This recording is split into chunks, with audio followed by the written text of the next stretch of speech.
So Paul appoints Timothy to make sure that no false doctrine penetrates the church.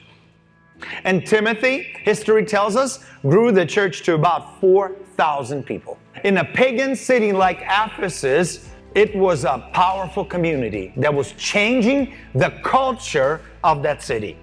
In this city, they worship a goddess of fertility and goddess of nature and hunting. They had the most beautiful temple to this goddess called Artemis. That's its Greek name, but Roman name is Diana.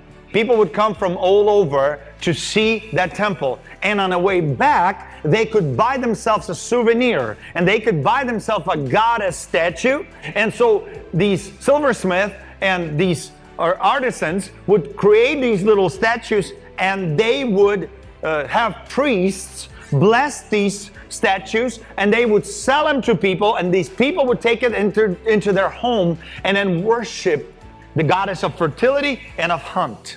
The goddess Diana or Artemis was a true spiritual principality. The gods of the ancient world and who are still active today in our world are real gods. That's why God is called God of gods, King of kings, Lord of lords. Okay? What many theologians believe is that Diana was just a fallen angel who rebelled against God, like Lucifer. What was the desire of Lucifer? What was it that he became proud and wanted to be? He wanted to be like God so he could be worshipped like God, right? And so because he couldn't get worship in heaven, because in heaven only God gets worship, because he created heaven and earth. And so Satan and these fallen angels are called princes. And so they rebel against God, they come to earth, and they begin to rule on earth, deceiving the nations to worship them. Because when they get worshiped, the atmosphere gets charged. And so Paul brings a new God, the true God, the God who was raised from the dead, Jesus Christ. And so as long as Christianity in Ephesus is small, fine. But then they grow so big where Paul now has a relationship with the governors and politicians and lawyers and doctors. People are coming to Christ, and what they're doing is they're taking their statues of Diana and they're breaking it up and they're burning it up and no longer buying anymore. They're worshiping one true God. One silversmith, Bible says, named Alexander, riles up all of the people in that trade and says, listen, if we don't stop this movement, they're going to take our business. And so they gather a mob of people. They come to this temple and they begin to shout, "Greatest Diana of Ephesus," over 2 hours. Paul wanted to come in and stop them, but his friends who were the governor or a mayor of the city says, no, don't go, because they'll tear you apart limb by limb.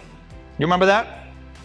The goddess was furious because her throne, her culture, her atmosphere was being changed to somebody else. Her power was waning.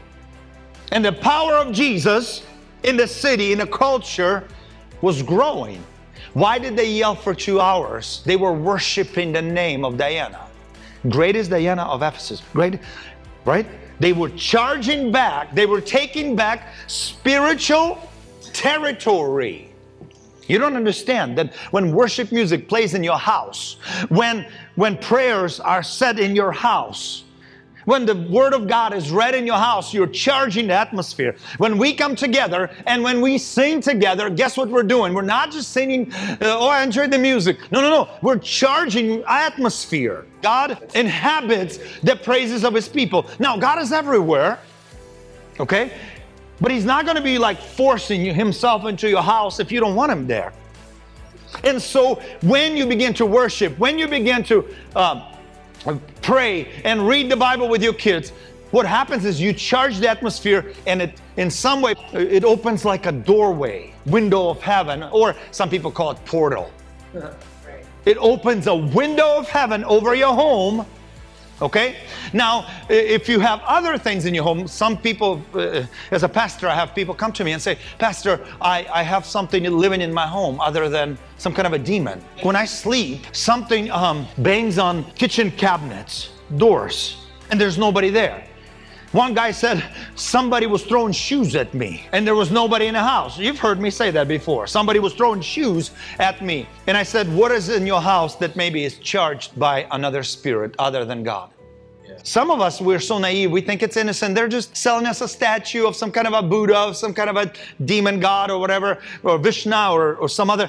And it's just cute, it's cute. Well, you don't know, because a lot of times what they do is they make this statue, they put inscriptions over it, they bring it to the priest, and the priests speak incantation over those statues, and often these entities, whatever they are, they possess these things, and then when you bring them in your home, it's a doorway for them to legally, sometimes it's books. So when Paul began to preach in Ephesus, the people began to convert.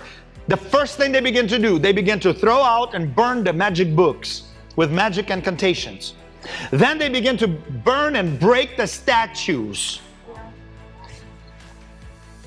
You don't want that in your house. You want the Spirit of God to live in your house.